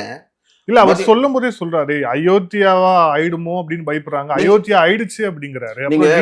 பண்ணணும் அப்படிங்கிறாரு. நீங்க தடை போட்ட பிறகு பல இடங்கள்ல வீட்டு காவல்ல வச்ச பிறகு மக்களுடைய உணர்வுகள், சாதாரண மக்கள் கூட இந்த வார்த்தைகளை பயன்படுத்தக்கூடிய நிலை ஏற்பட்டது. நீங்க அயோத்தி மாதிரி ஒரு பிரச்சனை உருவாகிறதுக்கு இந்த அரசாங்கம் காரணமா இருக்க போகுது. நீங்க ஏதோ சின்ன பிரச்சனையே முளையிலேயே கிள்ளி எறியறதை விட்டுட்டு வளர விட்டுட்டு அது ஆலமரமாக அரச மரமாக வளர்ந்த பிறகு வெட்டுறதுக்கான முயற்சியை இந்த அரசாங்கம் செய்யுமான்றதுதான் சந்தேகம். அதனாலதான் இந்த பிரச்சனைகள் இப்படி எல்லாம் பேசக்கூடிய ஒரு நிலை தமிழகத்துல அந்த நேரத்துல ஏற்பட்டு. இந்து சமய அறநிலையத்துறை அமைச்சர் சேகர் பாபு அவர்கள் சொல்லும் போது இவங்க ஒரு தேவையற்ற ஒரு பதட்டத்தை உருவாக்குறாங்க. இது ஏற்கனவே நடக்கக்கூடிய ஒரு சம்பிரதாயமாக தான் இது எல்லாமே இருக்கு. அப்படிங்கிற போது இவங்க அதை செய்யக்கூடாதுன்னு ஒரு போராட்டமா எடுத்து அதுல இந்த மாதிரி எல்லாம் பேசி இவங்க தான் இதை தேவையில்லாத ஒரு பதற்றத்தை உருவாக்குறாங்கன்னு அமைச்சர் சொல்றாரு. நான் என்ன சொல்றேன், அவர்படியே சொல்லுவோம். நீங்க இந்து சமய அறநிலையத்துறை அமைச்சர் தானே. நீங்க இந்த விஷயம் நடந்த உடனே போய் அந்த இடத்துல உட்கார்ந்து முதல்ல கூப்பிட்டு வச்சு பேச்சுவார்த்தை நடத்தி இந்த பிரச்சனைய வளர விடாம தடுக்க வேண்டிய கடமை யாருக்கு அந்த கடமை இருக்கு? உங்க துறையை சார்ந்த கோவில் தானே அது. உங்க துறையின் கட்டுப்பாட்டுல இருக்கக்கூடிய கோவில் தானே. நீங்க ஏன் முதல்ல அதை செய்யல? இன்னைக்கு அதுக்கப்புறம் ஒரு பேட்டி வேற கொடுக்குறாரு, அல்லாவையும் பாதுகாப்போம் முருகனையும் பாதுகாப்போம். நீங்க என்ன பாதுகாக்கிறது? நீ யார் பாதுகாக்கிறது? உன்னால பாதுகாக்க முடியுமா? முருகனை நீ பாதுகாத்துருவியா? முருகன் தான் உன்னை பாதுகாத்துருக்காரு. உன்னால உங்க வீட்டுல இருக்கிற ஆட்களையே பாதுகாக்க முடியல, நீ முருகனை பாதுகாப்போம். என்ன திமிரான வார்த்தை அது? என்ன மோசமான வார்த்தை? முருகனை இவர் பாதுகாப்போன்னு நீங்க எங்க உட்கார்ந்து சொல்லிட்டு இருக்கீங்க? இதெல்லாம் நீங்க எந்த இடத்துல பிரச்சனையோ அந்த இடத்துக்கு முதல் ஆளா போயிருந்தீங்களா, அங்க போய் சரி பண்றதுக்கான முயற்சி பண்ணிருக்கணும். ஏன் பண்ணல? இது முருகனுடைய மலை தான் அப்படின்னு எங்கேயாவது எப்போவாவது சொல்லியிருக்கீங்களா? நீங்க நீதிமன்றம் கிளியரா ஒரு ஜட்ஜ்மெண்ட் கொடுத்திருக்கு, ப்ரீவியூ கவுன்சில்ல கொடுத்திருக்கு. ஒட்டுமொத்த மலையும் பிலாங்ஸ் டு முருகன். அந்த வீதிகள் இருக்குல்ல, அந்த வீதிகளும் முருகனுக்கு சொந்தம். ரொம்ப தெளிவா இருக்கு அதுல ப்ரீவியூ கவுன்சில். நீங்க இன்னைக்கு வரைக்கும் அந்த டைட்டில் ஷூட் யாருக்குன்னு சொல்லி யாருக்கு சொந்தமானதுங்கிறத நீதிமன்றம் அந்த ப்ரீவியூ கவுன்சிலுடைய ஜட்ஜ்மெண்ட்டுக்கு பிறகு யாரும் போகவே இல்லை. எல்லாரும் கிளியரா இருக்காங்க. ப்ரீவியூ கவுன்சில்ல இருக்கிற ஜட்ஜ்மெண்ட்ல இது ஒட்டுமொத்த மலையும் முருகனுடைய மலை. ஆனால் அந்த இடத்துல ஒரு ஆக்கிரமிப்பு நடந்திருக்கு, அங்க ஒரு தர்கா இருக்கு. ஆகையினால அந்த தர்காவை நீங்க பாதுகாக்கலாம், பயன்படுத்தலாம், வழிபாடு நடத்தலாம். ஆனால் மத உணர்வுகளை மற்றவர்களுடைய மத உணர்வுகளுக்கு புண்படுத்தாம இதெல்லாம் செய்யும். செப்டம்பர் மாசம் சமணர் படுகையில போய் மேல இருக்கக்கூடிய மலையில ஒரு அங்கமாக இருக்கக்கூடிய அந்த இடத்துல மானுமெண்ட் சைட். எப்படி தமிழ்நாட்டுல மற்ற இடங்கள்ல எப்படி மானுமெண்டா ஏஎஸ்ஐயோட கண்ட்ரோல்ல ஆர்கியாலஜி சர்வே ஆஃப் இந்தியாவினுடைய கட்டுப்பாட்டுல இருக்கோ அதே மாதிரி இந்த மலையும் இந்த சமணர் படுகைகளும் கூட கட்டுப்பாட்டுல இருக்கு. அந்த இடத்துல போய் பச்சை பெயிண்ட் அடிக்கிறாங்க. பச்சை பெயிண்ட் அடிச்சுட்டாங்கன்னு தெரிஞ்ச உடனே அங்க இருக்கக்கூடிய ஆர்கியாலஜி சர்வே ஆஃப் இந்தியா ஏஎஸ்ஐல இருக்கக்கூடிய ஒரு ஸ்டாஃப் போய், அரசு அதிகாரி அவரால் நியமிக்கப்பட்டவர் போய் பார்க்குறாங்க. பார்த்த உடனே இந்த இடத்துல பச்சை பெயிண்ட் அடிச்சிருக்காங்க. அவருடைய மொபைல் ஃபோனில் ஃபோட்டோ எடுக்கிறார். எடுத்துட்டு நேராக கீழே திருப்பரங்குன்றம் போலீஸ் ஸ்டேஷனில் போய் புகார் கொடுக்குறாரு. பாருங்க, இந்த இடத்துல இந்த மாதிரி சட்ட விரோதமாக இந்த இடத்துல பச்சை பெயிண்ட் அடிச்சிருக்காங்க. நான் போய் கேட்டதுக்கு, ஃபோட்டோ எடுக்க போனதுக்கு என்னை கொலை பண்ணிடுவேன், கொலை மிரட்டல் விட்டுருக்காங்க அப்படின்னு சொல்லி புகார் கொடுக்குறாங்க. இது நடந்தது, அவங்க புகார் கொடுத்தது 30/9/2024. ஆனா 4 மாசம் ஆச்சு. 3 மாசம் முடிஞ்சு 4வது மாசம் ஜனவரியும் முடிஞ்சு. யாரு கொலை மிரட்டல் விட்டாங்க? அங்க யாரு அந்த பச்சை பெயிண்ட் அடிச்சாங்களோ அவங்க கொலை மிரட்டல் விட்டாங்க அப்படின்னு சொல்லி அவங்க HRNC டிபார்ட்மெண்டா? இல்ல முஸ்லிம்கள். இந்த தர்காவை சார்ந்தவங்க, தர்கா நிர்வாகத்துல இருக்கவங்க தான் பச்சை பெயிண்ட் அடிச்சிருக்காங்க. அவங்க மேல போய் புகார் கொடுக்குறாரு, போட்டோ எடுக்கிறாரு. போட்டோ எடுத்துட்டு நீங்க பண்ணக்கூடாது அப்படின்னு சொல்றாரு. எங்க இடத்துல இது பண்ணுவியா நீ அப்படின்னு சொல்லி மிரட்டி அவங்கள நான் உன்னை காலி பண்றேன் அப்படியெல்லாம் பேசுறாங்க. பேசின உடனே அவர் போட்டோ எடுத்துட்டு கீழே நேரா போலீஸ் ஸ்டேஷன் போய் புகார் கொடுக்குறாரு. புகார் கொடுத்தது இது செப்டம்பர் மாசம் புகார் கொடுக்குறாரு. ஜனவரி பிப்ரவரி வர வரைக்கும், ஜனவரி முடிக்கிற வரைக்கும் எந்த விதமான நடவடிக்கையும் நீங்க எடுக்கல. யாரு பச்சை பெயிண்ட் அடிச்சாங்களோ இது சட்டவிரோதம். இது மானுமெண்ட்டை அழிக்கிறதோ, மானுமெண்ட்ல இந்த மாதிரி நம்முடைய பழங்காலத்துல முன்னோர்களுடைய எந்த விதமான தடயங்களையும் அழிக்கிறதுக்கான முயற்சி எந்த காலத்திலையும் நடத்தக்கூடாது. ஏன்னா அப்பதான் நம்ம அதெல்லாம் வரலாற்று சின்னங்கள். யார் வந்தாங்க, யார் இருந்தாங்க, எல்லாம் அது வரலாற்று சின்னங்கள். பஞ்சபாண்டவர் குகைன்னு இருக்கு. இதையெல்லாம் நீங்க பச்சை பெயிண்ட் அடிச்சு மாத்தினா அங்க இருக்கக்கூடிய கல்வெட்டுகள் இதையெல்லாம் நீங்க அழிக்கிறதுக்கான முயற்சி பண்றீங்க அப்படின்னு சொல்லி புகார் கொடுக்கிறாரு. புகாரோட சேர்ந்து எந்த மலை, எந்த இடம், அதெல்லாம் போட்டோ கொடுக்குறாரு. சேட்டிலைட் போட்டோவோட கொடுக்குறாரு அந்த புகார். அப்படி புகார் கொடுத்தும் எந்த நடவடிக்கையும் எடுக்கல, காவல்துறை எடுக்கல. இந்த மாதிரி காவல்துறை நடவடிக்கை, யார் காவல்துறை தானா மூணு செய்திருமா? காவல்துறை கிட்ட ஒரு புகார் கொடுத்தா நிச்சயமாக மேலதிகாரிக்கு போகும். தமிழ்நாட்டு காவல்துறை இப்ப அப்படிதான் இருக்கு. எந்த புகாராக இருந்தாலும் மேல அதிகாரி கிட்ட கேட்கணும். சிஎஸ்ஆர் கூட போட்டு கொடுக்க மாட்டாங்க. நீங்க கமிஷனர், நம்ம ஊர்ல கமிஷனரோ டிஜிபியோ சொல்லுவாங்க, போய் புகார் கொடுத்தோம்னு சிஎஸ்ஆர் போட்டு கொடுக்கணும். ஆனா இது யார் செஞ்சாங்கிறத பார்த்துட்டு தான் சிஎஸ்ஆர் போடுறதா, புகாரை இதை பதிவு பண்றதாங்கிறதே நம்ம காவல்துறை செயல்படுது. பெரும்பான்மையா சிறுபான்மையா, ஆளுங்கட்சியா, ஆளுங்கட்சி கூட்டணியா, இல்ல எதிர்கட்சி கூட்டணியா, இந்த மாதிரி பார்த்து யார் புகார் கொடுக்குறாங்க அதுக்கேற்ற மாதிரிதான் எஃப்ஐஆர் போடுறதோ சிஎஸ்ஆர் போடுறதோ இதெல்லாம் நடந்துட்டு. அதே மாதிரிதான் அன்னைக்கு ஆர்கியாலஜி ஏஎஸ்ஐயோட ஸ்டாஃப் போய் புகார் கொடுக்குறாங்க, நடவடிக்கை எடுக்கல.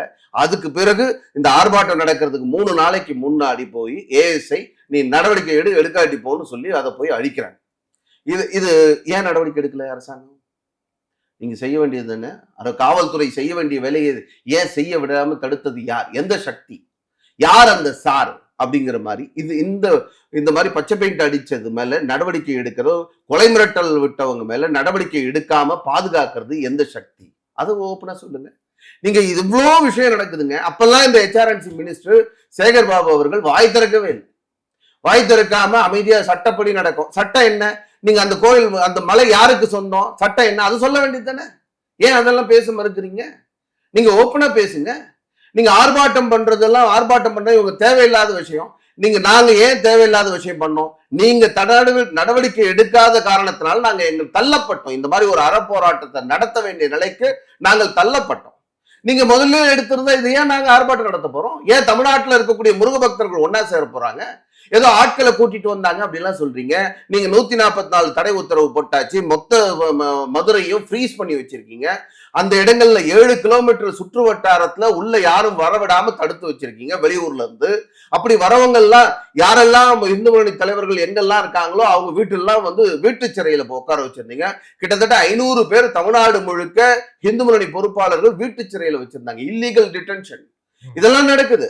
இத்தனையும் மீறி அந்த இடத்துல காலையில நீதிமன்றத்துக்கு போறாங்க. 2:15 3:15க்கு 3:30 மணிக்கு நீதிமன்ற தீர்ப்பு வருது. அதே இடத்துல 5 மணிக்கு ஆர்ப்பாட்டம் நடத்திக்கலான்னு ஆயிரக்கணக்கான மக்கள் எப்படி வந்தாங்க? வெளியே இருந்து யாரும் வரலங்க. ஏன்னா நீங்க ஃபுல்லா ப்ரொடெக்ட் பண்ணி வச்சிட்டீங்க. அப்ப எங்க இருந்து வந்தாங்க? வந்தவங்க எல்லாம் லோக்கல் மக்கள். வெளியே இருந்து அதுக்கு பிறகு பக்கத்துல வரக்கூடிய ஒரு 1/2 கிலோமீட்டர், அதாவது 1/2 மணி நேரத்துல டிராவல்ல வரக்கூடியவங்க வந்திருக்கலாம். ஆனால் 3:30 மணிக்கு தீர்ப்பு சாதகமாக அதே இடத்துல ஆர்ப்பாட்டம் நடத்த போறோம், பழங்கானத்துல ஆர்ப்பாட்டம் நடத்துறதுக்கு அனுமதின்னு நீதிமன்றம் கொடுத்த உடனே 3:30 மணிக்கு சரியா 150 பேர் அந்த இடத்துல நிக்கிறாங்க. சரியா 3:30 மணிக்கு. ஏன்னா அந்த இடத்துல மைக் செட்டு, மேடை இதெல்லாம் ரெடி பண்ணணுங்கிறதுக்காக நம்முடைய பொறுப்பாளர்கள் அங்க போகும்போது 150 பேர் இருக்காங்க.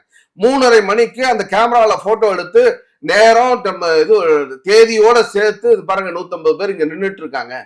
கோர்ட்டினுடைய தீர்ப்பு செய்தியில பத்திரிகையாளர்கள் நம்மளுடைய சோசியல் மீடியால டக்கு டக்கு டக்குன்னு என்ன நடந்துட்டு இருக்குன்னு வந்துட்டே இருக்கு. அதை பார்த்துட்டு அங்க 150 பேர் சேர்ந்திருக்காங்க. இது மக்கள் தன்னெழுச்சியாக நடந்த போராட்டம். இதுக்கு ஏதோ பின்னாடி நாங்க, ஆனா இதை முன்னெடுத்தது இந்து முன்னணி. தமிழ்நாடு முழுக்க இந்த பிரச்சாரத்தை முன்னெடுத்தது இந்து முன்னணி. பல அமைப்புகள், பிஜேபி போன்றது, RSS போன்ற பல அமைப்புகள் எங்களோட இருந்தாங்க, எங்களோட உதவியா இருந்தாங்க. அவங்களும் கூட இந்த நிகழ்ச்சியில கலந்துக்கணும்னு எல்லாரும் கிளம்பி வரோம்னு சொன்னாங்க. பல சமூக செயல்பாட்டாளர்கள், கோவில் மேல நம்பிக்கை இருக்கக்கூடிய ஆன்மீகவாதிகள், அவங்க எல்லாரும் இதுக்கு ஆதரவா குரல் கொடுத்தாங்க. அதனால மக்கள் தயாரா இருந்தாங்க. மக்கள் அதே மாதிரிதான் வந்தாங்க. ஆயிரக்கணக்கான மக்கள் ஒரே 1 மணி நேரத்துல கோட்டருக்காக, பிரியாணிக்காக வரல. இன்னைக்கு திருநெல்வேலியில 200 ரூபாய் கொடுக்கலன்னு சொல்லி அங்க பாட்டிமாரெல்லாம் பெண்கள்லாம் சண்டை போடுறாங்களா, அந்த மாதிரி முதல்வர் வராரு, ரோட்ல நிக்க வச்சாங்க, 200 ரூபாய் கொடுக்குறேன்னு சொல்லி அதை சொல்லி கூப்பிட்டு வந்தாங்க அப்படின்னு சொல்லி பத்திரிகையாளர்களுக்கு பேட்டி கொடுக்குறாங்க. அந்த மாதிரி பணம் கொடுத்து கூட்டம் இல்ல, இது தானா சேர்ந்த கூட்டம். அன்னைக்கு எழுந்தது முருக பக்தர்கள் ஒன்னா சேர்ந்து ஆர்ப்பாட்டம் பண்ணது. அதனால இவர் சொல்ற மாதிரி இது தேவையில்லாத ஆர்ப்பாட்டம்னா, தேவையில்லாத ஆர்ப்பாட்டம் அப்படின்னு சொன்னா சரி, அந்த தேவையில்லாத ஆர்ப்பாட்டத்தை எங்க மேல திணிச்சது இந்த தமிழ்நாடு அரசாங்கம், இந்த இந்து விரோத திமுக அரசாங்கம், நம்முடைய முதல்வர் 1வது அமைச்சர் மூனாக்கானா ஸ்டாலின் அவர்கள். அதான் நாங்க பாக்கணும். இதுல இப்ப இன்னொரு விஷயம், இந்த கோயில் சர்ச்சை போனப்பயே இல்ல இன்னொரு விஷயமா சொல்லப்படுது. குறிப்பா விடுதலை சிறுத்தைகளுடைய எம்எல்ஏ ஆல்ரூர் ஷானவாஸ் அவர் சொல்லும்போது சொல்றாரு, ஏதோ இப்ப இந்த அசைவம் போய் சாப்பிட்டாங்க அப்படிங்கறத பெருசா சொல்றாங்க. அப்படியே இந்துக்கள் எல்லாமே அசைவம் சாப்பிடாதவர்கள் அப்படின்ட்டு. அந்த மாதிரிலாம் எதுவுமே இல்லை. இந்துக்கள்ல பெரும்பாலானவர்கள் அசைவம் சாப்பிடுறவர்கள் தானே. அப்ப அங்க போய் அசைவம் சாப்பிட்டாவட்டும் என்ன புனிதம் கெட்டுரும் அப்படின்ட்டு அவர் கேட்கிறாரு. சரி, ரைட்டுங்க. நீங்களும் எல்லாம் அசைவம் சாப்பிடுறவங்க தானே. ஆலூர் ஷானவாஸ் முஸ்லீம்கள் எல்லாரும் அசைவம் சாப்பிட்றோங்க, இந்துக்களும் அசைவம் சாப்பிட்றோம், இந்து கடவுளுக்கு அசைவங்களை படையலும் போடுறோம், அதெல்லாம் பிரச்சனை இல்லையே. ஆனா பாத்ரூம்ல போய் உட்காந்து சாப்பிட முடியுமா? ஒவ்வொன்றும் ஒவ்வொரு இடம் அதுக்கான இடமாக ஒதுக்கப்பட்டு அந்த இடத்துலதான் அந்த காரியத்தை செய்யும். நான் பெட்ரூம்ல போய் குளிக்கிறேன்னு சொல்ல முடியுமா? எதுக்கான கக்கூசுன்னா டாய்லெட்னா அதுக்கான இடம், அது அந்த இடத்துக்கு மட்டும்தான், அந்த வேலைக்கு மட்டும்தான் பயன்படுத்தும். நீங்க கோவில்களுக்கு விரதம் இருந்து மக்கள் காவடி எடுத்துட்டு வராங்க, அந்த இடத்துல நான்வெஜ் சாப்பிடுவாங்களே. விரதம்னா என்ன? நான்வெஜ் சாப்பிடக்கூடாது, மற்ற விஷயங்களை பண்ணக்கூடாது, தீய விஷயங்களை செய்யக்கூடாது, பேசக்கூடாது, இந்த மாதிரிலாம் சொல்லி விரதம் இருந்து காவடி எடுத்துட்டு வராங்க. அப்ப அதெல்லாம் அங்க வரக்கூடிய பக்தர்களுடைய உணர்வுகள் தானே.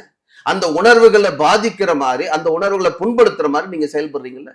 சரி, நீங்கெல்லாம் மாமிசம் சாப்பிடுவாங்க, நாங்கெல்லாம் சில பேர் இந்துக்கள்ல சில பேர் சாப்பிடாம இருக்காங்க, நீங்க ஆனா எல்லா இஸ்லாமியர்களும் சாப்பிட்றாங்கன்னு வச்சுக்கோங்க. நீங்க ஏன் இந்த மாமிசம் தான் சாப்பிடணும், இந்த மாமிசம் சாப்பிடக்கூடாதுன்னு ஒரு வரைமுறை வச்சிருக்கீங்கல்ல. நான் போய் ஏன் பன்னிக்கறி சாப்பிட வேண்டியதானே எல்லா இடத்துலயும்?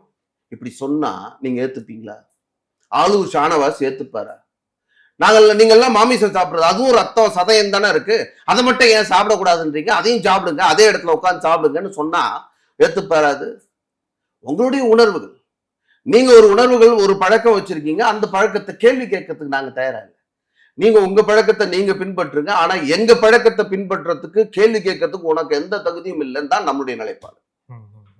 நாங்க எதை சாப்பிடணும், என் தட்டு ஏன் உரிமைன்னு பேசுனீங்கல்ல, இது ஏன் சாமி, ஏன் கடவுள், நான் எப்படி கும்பிடணும், நான் எப்படி வழிபாடு பண்ணோங்கிறது, எதை சாப்பிடணும் எதை சாப்பிடக்கூடாது, எந்த மொழியில நான் சாமியை வணங்கணும் வணங்கக்கூடாதுன்னு சொல்றதுக்கான அருகதை யாருக்கும் கிடையாது. அது ஒவ்வொரு மனிதனுக்கும், தனிப்பட்ட பக்தர்களுக்கும் கடவுளுக்கும் இருக்கு இடைப்பட்ட விஷயம். இதுல நீங்க தலையிறதுக்கான எந்த ரைட்ஸும் யாரும் கிடையாது. மத ரீதியான உணர்வுகள், மத ரீதியான விஷயங்கள்ல தலையிடக்கூடாதுங்கிறது, அரசாங்கம் தலையிடக்கூடாதுங்கிறது கான்ஸ்டிடியூஷனுங்க. மத உணர்வுகளை புண்படுத்தக்கூடாது. ஆனா தமிழ்நாட்டில் என்ன நடக்குது? கந்த சஷ்டி கவசத்தை கேவலப்படுத்தி அசிங்கப்படுத்தி அதுக்கு அர்த்தம்லாம் சொல்றான், பேசுறாங்க, அவங்க மேல புகார் கொடுக்குறாங்க, நடவடிக்கை இல்லை. நீங்க நம்முடைய கோவில்களை எல்லாம் பார்த்தா அசிங்கமான பொம்மைகள் இருக்கக்கூடிய இடம்னு திருமாவளவன் பேசுறாரு, புகார் கொடுக்குறோம், நடவடிக்கை இல்லை. இந்து பெண்களை எல்லாம் தாசின்னு சொல்றாங்க அப்படின்னு சொல்லி ஆராசா பேசுறாரு, புகார் கொடுக்குறோம். அந்த எந்த தொகுதியில அவர் ஜெயிச்சாரோ அதே தொகுதியில பந்த் நடத்துறோம். இதெல்லாம் இந்து மணி நடத்துது, ஆனா நடவடிக்கை இல்லை. நீங்க அப்ப இந்து மதத்தை பற்றி யாராவது கேவலமா பேசினா இந்த அரசாங்கம் அவர்களை ஆதரிக்கிறது, அவர்களுக்கு உரிய மரியாதையை செலுத்துகிறது. ஏன் இந்த வார்த்தையை சொல்றேன்னா, யார் அந்த கந்தசஷ்டி கவசத்தை மரியாதையாக பேசினார்களோ அவர்களை கூப்பிட்டு பாராட்டு விழா நடத்துறார், முதல்வர் பதக்கம் கொடுக்கிறார். அதனால உங்களுடைய நோக்கம் என்ன? இந்து மதத்தை கேவலப்படுத்துறது, அசிங்கப்படுத்துறது, இந்து மதத்துடைய பெருமைகளை சிதைக்கிறது தான் உங்களுடைய நோக்கமாக, இந்த அரசாங்கத்துடைய நோக்கமாக, இந்த இந்து விரோத திமுகவினுடைய நோக்கமாக இருக்கிறது. அதனாலதான் நாங்க இதுக்கு எதிராக குரல் கொடுக்க வேண்டிய நிலைக்கு இந்துக்கள், தமிழ்நாட்டில் இருக்கக்கூடிய இந்துக்கள் தள்ளப்பட்டிருக்கோம் அப்படிங்கிறோம். இல்ல இன்னொரு வாதமும் முன்வைக்கப்படுது. தர்கா அப்படிங்கிறது வெறும் இஸ்லாமியர்கள் போறது மட்டும் இல்ல, அங்க ஹிந்துக்களும் தான் போறாங்க. இப்ப நாகூர் தர்கால ஹிந்துக்களும் தான் போறாங்க. இவங்க ஏன் அதை இந்த மாதிரி பிரிச்சு பேசுறாங்க, ஏன் இந்த மாதிரி செய்யறாங்க அப்படின்னு ஒரு நான் என்ன சொல்றேங்க, தர்கா நீங்க ஆலூர் ஷானவாஸ் பேசினதுனால நான் சொல்றேன், தர்கா வழிபாடை இஸ்லாம் ஏற்றுக்கொள்கிறதா? தர்கா வழிபாடை பற்றி எங்கேயாவது ஒரு இடத்துல உங்களுடைய புத்தகம் ஏற்றுக்கொண்டிருக்கிறது, எங்களுடைய குரான் ஏற்றுக்கொண்டிருக்கிறது, எங்களுடைய முகமது நபி அவர்கள் ஏற்றுக்கொண்டிருக்கிறார், எதா இருக்கா? தர்கா வழிபாடு ஷிர்க்குன்னு சொல்றீங்க, ஏன் அப்புறம் தர்கால போய் அங்க போயிட்டு அதுக்காக நீங்கெல்லாம் ஏன் நிக்கிறீங்க? கரெக்டா இல்லையா? தர்கா வழிபாடு நாங்க ஏற்றுக்கொள்ளவில்லை. தர்கா வழிபாடு கடவுளுக்கு, முகமது நபிக்கு, அல்லாவுக்கு இணையாக எதையும் நாங்க வைக்க மாட்டோம், யாரையும் கடவுளாக பார்க்க மாட்டோம், அல்லாஹ் மட்டுமே கடவுள் அப்படின்னு சொல்றீங்க. கரெக்ட், சந்தோஷம், உங்களுடைய விருப்பம், உங்களுக்கு எல்லா உரிமையும் இருக்கு, நாங்க அதுல தலையிடல. ஆனா இந்த இடத்துல நீங்க பேசும்பொழுது அது ஷிர்க்குன்னு நீங்க ஒடுக்கப்பட்ட கூடாதுன்னு சொன்ன விஷயத்துக்கு நீங்கெல்லாம் ஏன் அது நம்முடைய இந்த இடத்துக்கு வரீங்க? இந்த இடத்துல வந்து ஏன் இவங்க பேச விடுறீங்க? நவாஸ் கனி ஏன் வராரு? ஆலூர் ஷானவாஸ் ஏன் பேசுறாரு? அப்துல் சமது ஏன் பேசுறாரு? இதெல்லாம் நடக்குது இல்ல? நீங்க ஆடு வெட்டுறீங்க, நீங்க எல்லாம் ஆடு வெட்டக்கூடாது, அங்க போய் பண்ணி தான் வெட்டணும் அப்படின்னு சொன்னா அது சரியா இருக்குமா? அது சரியில்லை. அதே மாதிரி எல்லா ஹிந்துவும் நான்வெஜ் சாப்பிடுறானே, அவனுக்கு என்ன தடைன்னு நீ யார் கேட்கறதுக்குன்னு கேட்க. இது ஏன் விருப்பம்? ஏன் விருப்பத்துக்கு நீ கேள்வி கேட்கறதுக்கு உனக்கு எந்த ரைட்ஸும் கிடையாது. அதனால இது சம்பந்தமான யாராவது கேள்வி கேட்டாங்கன்னா அதை பத்தி பதில் சொல்றதுக்கு அவசியமும் இல்லை அப்படின்னு தான் என்னுடைய பார்வை. இந்த நேர்காணல் இறுதியான கேள்வி, இப்போது இதோட தீர்வு எதை நோக்கி நகரணும்னு நினைக்கிறீங்க? ஏன்னா குறிப்பா ஒரு பக்கம் வந்து அரசு, அதுக்கப்புறம் வழக்கு அப்படின்னு இந்த மாதிரி ஒரு நடைமுறை இருக்கு, இன்னொரு பக்கம் பீஸ் டாக் சம்பந்தமான விஷயங்களையும் சில பேர் முன்னெடுக்கிறாங்கன்னு கேள்விப்படுறோம். இதோடைய தீர்வு எதை நோக்கி நகரணும்னு நீங்க நினைக்கிறீங்க? அதாவது எங்களுடைய நோக்கம் இது ஒட்டுமொத்த மலையும் நம்முடைய முருகப்பெருமானுடைய மலை. நீங்க பிரிவு கவுன்சிலோட ஜட்ஜ்மெண்ட் அது அப்படியே இருக்கணும். இந்து மத மக்களுடைய பக்தர்களுடைய உணர்வுகளை மதிக்காம அவர்களை புண்படுத்துற மாதிரி எந்த செயலும் அந்த மலையில செய்யக்கூடாது. மலையினுடைய உச்சியில இருக்கக்கூடிய அந்த மரமானது, ஸ்தல விருட்சமானது காப்பாற்றப்படும். அங்க இருக்கக்கூடிய காசி விஸ்வநாதர் கோவிலுக்கு 6 கால பூஜையை இந்த கோவில் நிர்வாகம் செய்யணும். இந்து சமய அறநிலைத்துறை அதற்கான முன்முயற்சி எடுக்கணும். அதே மாதிரி அங்க இருக்கக்கூடிய நம்முடைய கார்த்திகை தீபத்தூண்ல விளக்கேற்றும். இது இந்துக்களுடைய மலை, இது முருகனுடைய மலை அப்படிங்கறத எஸ்டாப்ளிஷ் பண்ணும், ரீஎஸ்டாப்ளிஷ் பண்ணும். இதுதான் எங்களுடைய நோக்கம். அந்த இடத்துல வந்து உணர்வுகள் பாதுகாக்கப்படணும், மதிக்கப்படணுங்கிறதா எங்களுடைய நோக்கமா இருக்கு. இந்த மாதிரி தமிழ்நாடு முழுக்க பல இடங்கள்ல இந்த ஆக்கிரமிப்புகள் இப்பவும் தொடர்ந்து நடந்துட்டு இருக்கு. நீங்க பிரிவியூ கவுன்சில் சமயத்துல அந்த இடத்துல எத்தனை பிணமானது, அதாவது எத்தனை பிணங்கள் புதைக்கப்பட்டது அப்படின்னு பார்த்தா 1 இருந்ததுன்னு சொன்னாங்க. இன்னைக்கு போய் பாருங்க 5 பிணங்கள் புதைக்கப்பட்டு அந்த 5 சமாதிகள் அங்க இருக்கு. இதெல்லாம் நீங்க எக்ஸ்பேண்ட் பண்ணிருக்கீங்க. இதெல்லாம் சட்டவிரோதம்ங்கிறோம். நீங்க ஏதோ ஒண்ணு நடந்துச்சு, தர்கா இருக்கு, பரவாயில்ல விட்டு போங்கன்னு பெருந்தன்மையோட இந்துக்கள் விட்டாச்சு. ஆனா நீங்க இப்ப என்ன பண்றீங்க, 5 புதுசா 4 எக்ஸ்ட்ரா உள்ள வந்திருக்கு அதே இடத்துல. அதனால இது மாதிரி இன்னும் வளர்ந்து விடக்கூடாது. ஏன்னா இந்த அரசாங்கம் நடவடிக்கை எடுக்காம வேடிக்கை பார்த்துட்டு இரும்பு தூண் கொண்டு இரும்பு கரம் கொண்டு அடக்குவோம்னு சொன்னாங்க. இவங்க கரம் முழுக்க அந்த இரும்பு கரம் எல்லாம் துருபிடிச்சு போய் ஈயம் பித்தளைக்கு 5 ரூபாய்க்கு விற்கக்கூடிய நிலைமைக்கு மோசமான நிலையில இருக்கு. ஏன்னா தமிழ்நாட்டினுடைய சட்டம் ஒழுங்கு அவ்வளவு மோசமா இருக்கு. ஆகையினால இந்த இடத்துல இன்னும் கூட அவங்களுடைய எக்ஸ்பான்ஷன்ஸ் எந்த காலத்திலையும் அரசாங்கம் இது நடக்காம, இந்த எக்ஸ்பான்ஷன்ஸ் நடக்காம அதை பாதுகாக்க வேண்டிய கடமை அரசாங்கத்துக்கு இருக்கு. அப்படி இல்லைன்னு சொன்னா முருக பக்தர்கள் நிச்சயமாக மீண்டும் ஒன்று சேரக்கூடிய, நீங்க எத்தனை தடை போட்டாலும் சரி, தடை அதை உடைத்து அன்னைக்கு கூட்டம் நடந்ததோ, ஆர்ப்பாட்டம் நடந்ததோ, அதே மாதிரி ஒரு மிகப்பெரிய எழுச்சியானது, தன்னெழுச்சியானது தமிழ்நாட்டு முருக பக்தர்கள்ட்ட நிச்சயம் வருங்கிறத இந்த நேரத்தில் அரசாங்கத்துக்கு கூறிக்கொள்ளுங்க. நன்றி சார். பல்வேறு கேள்வி. Thank you sir. Thank you so much. நன்றி, வணக்கம்.